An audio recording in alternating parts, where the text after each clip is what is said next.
Attention, cet épisode aborde des sujets délicats. Nous allons aborder la série. Forcément, nous allons aborder des sujets qui peuvent vous heurter. Dont, voici les principaux.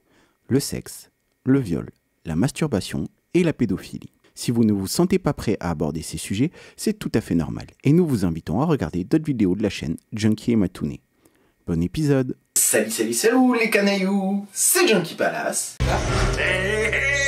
Et aujourd'hui, on se retrouve ensemble pour un petit jeu. On va jouer tous ensemble à Qui veut gagner des nichons. Générique.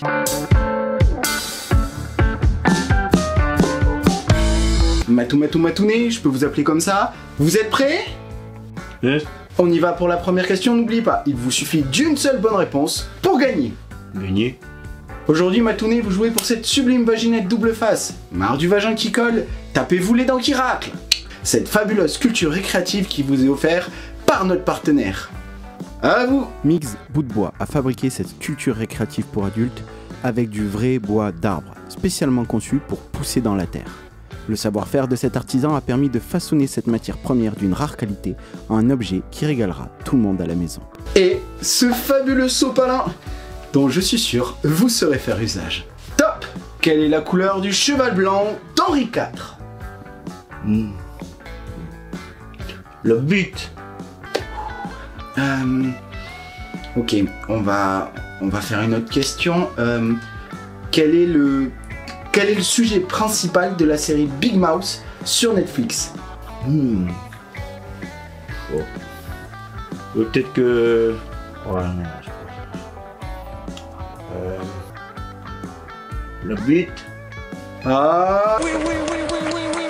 Bon, vous l'aurez deviné, on va aborder le délicat sujet de la masturbation infantile. Commençons par le commencement.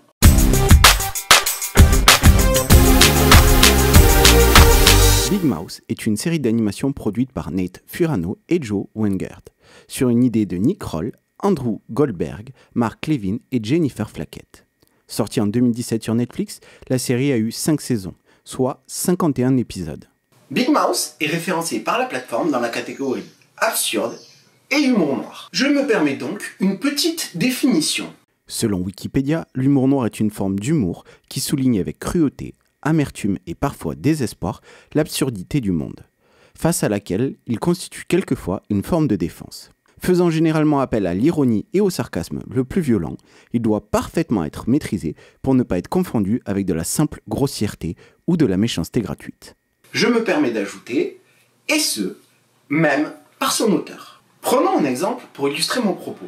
Rick Gervais, quand il présente les Golden Globes. It was a big year for paedophile movies. Maintenant, prenons un exemple de quelque chose qui se veut être de l'humour noir, mais qui n'en est pas. Jada, I love you. G.I. Jane 2, can't wait to see it. Alright? Cela ne dénonce en rien les absurdités de ce monde. C'est de la méchanceté gratuite sur la maladie d'une femme qui en a déjà assez bavé sur ce genre de blague à son encontre. Cela va donc nous permettre de définir l'humour trash. Selon le dictionnaire du Parisien, l'humour trash, de l'anglais ordure, est une forme d'humour qui peut être engagé. Il aborde des sujets durs ou des thèmes considérés comme intraitables sur un ton acerbe, ironique, sarcastique, voire cynique. L'humour trash soulève la question, peut-on rire de tout? Vous noterez la différence. L'humour noir a pour but de dénoncer les absurdités de ce monde et peut en être une forme de rempart. Il n'en fait pas l'apologie. Ce n'est pas rire de tout. Christine Béroux en parle mieux que moi dans Écrire un one-man show et le mettre en scène. L'humour noir est établi principalement par les thèmes qu'il aborde. La mort en tête, mais aussi tout ce qui s'en rapproche, comme la maladie, la guerre, les périodes horribles de l'histoire ou encore les problèmes personnels de chacun. L'humour trash, quant à lui, se pose la question. S'il peut être engagé, il est plus souvent utilisé afin de justifier les pires propos sous couvert d'humour noir. Vous voyez où je veux en venir? Big Mouth est la bête à 5 saisons, née de l'excès d'humour trash sur fond de commerce. Vous l'aurez sûrement remarqué, depuis quelques années, nous sommes submergés de séries, notamment d'animation, avec comme seul argument « ça va être trash ». Netflix en est pour moi l'un des principaux vecteurs. Et pour n'en citer que quelques-uns... Farzar, sorti en 2022. Le running gag de cette série, c'est que le roi, jeune et beau, ne veut pas se taper sa femme, vieille et moche, qui pratique l'orgie incestueuse. Bad Exorcist, sorti en 2021. Le concept? Un exorciste radin, alcoolique et obsédé voit dans toutes ses missions de quoi baiser, picoler et arnaquer son apprenti. Le Paquet, sorti en 2018, des jeunes qui partent en vacances en forêt, ce qui aurait pu être une introduction de film d'horreur classique, mais on se concentrera sur les tensions sexuelles entre un mec et la sœur de son pote, sur fond de picole. Big Mouth, en 2017, dont nous sommes en train de parler. Et Ressources humaines, la petite sœur de Big Mouth. Le concept, les personnages qui influencent la vie des adolescents dans Big Mouth se retrouvent au centre de la série. Les hormones monsters baisent partout. Le papillon de l'amour tombe amoureuse et baise partout. Et son supérieur ne veut pas s'engager pour multiplier les plans cul. Et on n'oublie pas ce nouveau personnage incroyable qui symbolise l'addiction, un papillon à 3 bits. L'humour trash est présent partout, à tel point qu'il en est banalisé. Et comme toute banalisation, il entraîne la surenchère. C'est un concept connu et reconnu. Lorsque quelque chose se banalise, on s'en désintéresse ou en tout cas, il perd de sa superbe. C'est une chose que l'on retrouve notamment dans le domaine de l'innovation. La première voiture a fait rêver. Aujourd'hui, c'est un outil comme un autre. Mais c'est aussi valable pour Internet, les smartphones et plein d'autres innovations. Pour se démarquer, il faut ce petit truc en plus. Il faut être plus que les autres. C'est quelque chose qu'on remarque aussi dans l'art. En musique, quand un style fonctionne, tout le monde se met à en faire. Drill, drill, drill, tout le temps drill. Mais aussi au cinéma. Matounet en parle dans son épisode sur le manoir, où il parle de l'omniprésence, de la comédie et du style horrifique. Alors, comment se démarquer lorsqu'on suit le mouvement de l'humour trash? Mais revenons à nos hormones monsters.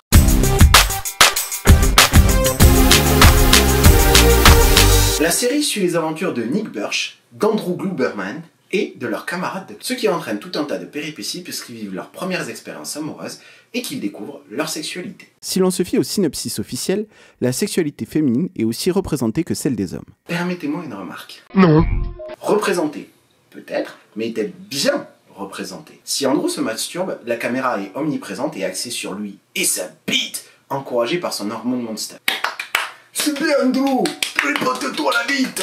Oh oui, j'adore ça. A l'inverse, si une fille se touche, c'est timide et détourné dans la majorité des cas. Voilà, comme d'hab, du cul, du sexe, de la baise. Parce que qu'est-ce que serait une bonne série sans des gosses qui baisent? Et moi, je regarde pas. Voilà, je peux pas faire plus court. La série, c'est des gosses qui baisent, mais ils s'y prennent mal parce qu'ils y connaissent rien. Voilà, c'est le LOL. Si les humiliations collectives et les moqueries sur la sexualité, le corps, l'orientation sexuelle, l'apparence, le virilisme ou la féminité me manquaient, je retournerai au collège. Je me taperai pas une série Netflix moisie réalisée par des quinquas blancs hétérosexuels pour au moins 3 d'entre eux. Voilà. Bon, sinon, tu vas arrêter de tourner autour du pot?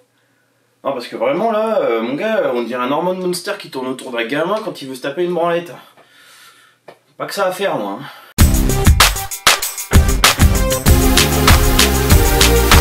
Je tiens d'avance à m'excuser pour ceux qui auraient pu se sentir insultés. Si vous avez aimé Big Mouth, vous en avez parfaitement le droit. Mais, à mes yeux, vous êtes le parfait spécimen de bof. Afin de mieux expliquer mon propos, je vais vous diffuser quelques extraits de la série. J'ai compris le ton de la série dès les 30 premières secondes, au moment où ils disent « J'étais russe, je pensais que les filles avaient des vagins, non? Je croyais aussi. » Ça place le niveau de la série, on part d'un postulat 0. Ça aurait pu être cool, ça aurait pu être une nouvelle forme d'approche narrative.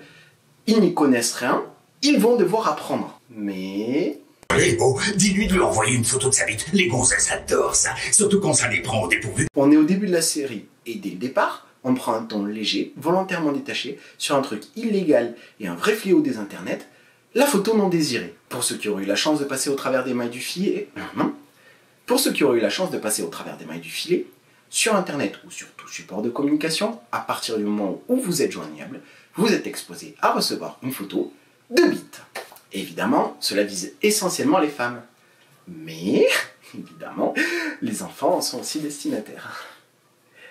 Super, hein? C'est sympa, non? On se dit, bah tiens, c'est rigolo si on se moquait de ce qui est un calvaire pour les gens qu'on sexualise en permanence. LOL. Et, évidemment, l'axe de l'épisode, ça sera de dire, oulala, c'est pas bien d'envoyer des photos aux autres, parce qu'on sait jamais où ça va finir. C'est vrai que ce serait dommage de pas épicer un peu tout ça avec de la culpabilisation des victimes de revenge porn. J'ai mes règles. Je pense qu'on va vite enchaîner les réactions aux extraits. La série n'est pas faite pour les gamins, puisqu'elle est destinée à un public de plus de 16 ans. Or, je suis peut-être un peu naïf, mais normalement à l'âge de 16 ou de 18 ans, on a assimilé que les règles c'est quelque chose de naturel, de normal, et que ça n'a rien de sale. Non? Alors, pourquoi ce vomi? Ok, j'entends que ça aurait pu créer un décalage, mais je suis persuadé qu'une part de votre public s'est reconnue là-dedans. C'est quoi du coup votre axe humoristique? Se moquer d'eux? Parce que c'est pas flagrant du coup. Pourtant l'humour noir doit être quelque chose de clair, net et précis, pour ne pas être confondu avec de la grossièreté. C'est un test de gay. Tout est un concept dans la communauté gay. Flash info, les filles peuvent aussi être excitées. Les filles sont excitées, elles aussi. Voilà, là on est un peu plus sur de l'humour noir. Ça dénonce, par l'ironie, le fait que les jeunes hommes sont beaucoup moins éduqués à la sexualité des femmes que l'inverse. Les filles ont bien conscience de ce qui anime les garçons parce que leur éducation sexuelle est bien souvent phallocentrée. La réciproque n'est absolument pas vraie, puisque évidemment la sexualité tourne autour de la sacro-sainte bite. Donc Lola, peut-être que c'est pas à toi de satisfaire ton homme, mais à lui de te satisfaire toi. Oh, Ici, on a une moquerie des aberrations de ce monde en se moquant des aberrations de l'éducation sexuelle. les filles sont parfaites et aucune d'elles n'a le moindre petit défaut. Et s'il y en a qui nous disent le contraire, c'est juste parce qu'ils ont peur de notre peau. C'est le monde entier. C'est génial, on est toutes géniales. Sérieusement, c'est ça votre vision du body positive ou simplement des personnes qui s'aiment telles qu'elles sont? C'est affligeant. On dirait une caricature d'un gosse sur les réseaux sociaux qui parodie les militantes féministes afin d'attirer l'attention. Sauf que je vous rappelle que la série est écrite par des quinquagénaires. Une série pour adultes. Tu as un corps superbe, exactement comme toutes les femmes qui sont ici. 2 seconds later. Regarde un peu tout cet étalage de viande. Vous reprendrez bien un peu d'objectisation de la femme après un message positif sur le corps féminin. Ça aurait été dommage sinon. Le grand frère d'Andrew est un avortement. Bon, on va partir d'un postulat. Un être humain est un être humain à partir du moment où il est venu au monde. Avant cela, ça s'appelle un fœtus. L'interruption volontaire de grossesse est encore illégale dans certains pays et d'autres sont en train de revenir sur le droit à l'IVG. C'est le cas notamment aux États-Unis, pays dont est originaire la série. Et dans ce contexte extrêmement compliqué pour le droit des femmes dans le monde, t'as 4 connards qui se sont dit « Tiens, on va faire une blague sur l'avortement en donnant du crédit aux arguments des gens qui s'opposent à l'IVG. » Connard, je commence à me poser sérieusement une question. Les scénaristes, est-ce que vous êtes complètement cons? Bon, nuançons, il y a parfois des moments qui me paraissent assez justes. Être pansexuel, ça veut dire que mes préférences sexuelles ne se limitent pas à l'identité de genre. Mais, c'est de courte durée. Ouais, c'est cool. Pourquoi ne pas se réapproprier des slogans militants pour les tourner en ridicule? Avant que je gerbe aussi, parce qu'à chaque fois que je vois quelqu'un gerber... Ça c'est trop chelou, parce que moi... #MeToo. Qui a permis de libérer la parole des femmes qui ont vécu des agressions sexuelles, des viols et ou d'autres formes de violences sexuelles. Il est utilisé à la perfection, n'est-ce pas? Mon corps, mon choix. Si tu y crois, moi j'y crois, parce que je crois les femmes. Ok. Bis repetita. Je veux dire, je sais pas si on devrait se pointer en même temps, parce qu'après, tout le monde sera au courant. Oh mon Dieu. Putain, tu veux pas que les gens soient au courant? Écoute, je suis vraiment dingue de toi. C'est là, pour être là. Il y aurait eu des choses à dire ou à faire avec beaucoup d'humour noir. Mais non, c'est juste là. T'es qu'une petite allumeuse immature. Est-ce que moi je me moque de tes petits nichons ridicules? Donc là, on a quelqu'un de bien plus vieux qui utilise l'admiration que la gamine a pour lui afin d'obtenir une branlette. Lorsque la jeune fille panique, il l'insulte et il la quitte. Et une fois encore, qu'y a-t-il de drôle à ça? Des gamines qui se font abuser sexuellement par des hommes plus vieux qu'elles idolâtrent, il y en a plein. C'est d'ailleurs tout le sujet de Balance ton youtubeur. Mais évidemment, il n'y a pas de suite à cela, elle considère juste qu'il a été con. Ça va! Waouh! C'est un peu léger, non? Et il t'a aussi légué une minuscule bite. Tu ferais mieux de te suicider. Bon allez, je vais à une manif féministe. Je suis rentrée et j'ai très envie de ton gigantesque pénis gelé. Ouais, ben trop tard, Carole. C'est moi qui vais à la manif féministe pour aller bourrer ces dames. Ça commence à être passablement agaçant. Je regarde une série pour adultes ou un teen movie fait par des ados qui se croient drôles. En 2022, la blague, les féministes, si elles étaient baisées par des vrais hommes, elles seraient pas féministes. Elle vous fait toujours rire? Sérieusement, outre l'absence totale de compréhension de ce que c'est le féminisme, vous arrivez à faire un double tir avec une injonction au virilisme. Sérieux, c'est d'une tristesse. Les filles ne devraient pas être punies parce que messieurs les garçons n'arrivent pas à se contrôler. Je crois que ce qui m'exaspère le plus dans cette série, c'est qu'ils arrivent à avoir des propos cohérents. Mais il faut qu'en permanence, ils viennent les contrebalancer. Et là où ça me pose problème, c'est que ça finit par présenter la situation comme une simple divergence d'opinion. Ils ne disent pas « Vous voyez dans cette situation, ce personnage a tort ou ce personnage a raison », mais ils disent plutôt « Vous voyez, ils ne sont pas d'accord ». C'est même pire que ça, on est sur de la légitimisation de comportements inappropriés, illégaux et surtout dangereux. Je tiens juste à rappeler qu'on parle d'injonction à la beauté, de consentement, de revenge porn, de sexualité infantile et même de pédophilie. Rassure-toi, je n'ai jamais imaginé meilleur trio. Dégueu. Ce que ton père veut dire, c'est que nous sortirions avec toi même si tu n'étais pas notre fils. Vous êtes en train de me dire que vous feriez ça avec n'importe quel ado de 12 ans? Si on en trouvait de si canons, ce serait la seule condition. Viens, on va mettre nos mains partout sur un bébé nouveau-né, même s'il a un énorme rêve. Si par hasard je baisais des petits garçons, toi je te baiserais pas. Et maintenant, comme dirait ma mère, quand je ne monte pas assez vite dans la voiture, baisse ta culotte, c'est moi qui pilote.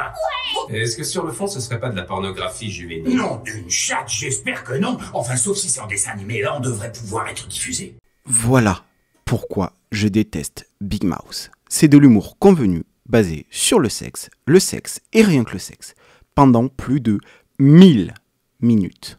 Avec des messages pas clairs, souvent borderline, et une pseudo-neutralité qui m'exaspère. La série n'est pas militante, je veux bien.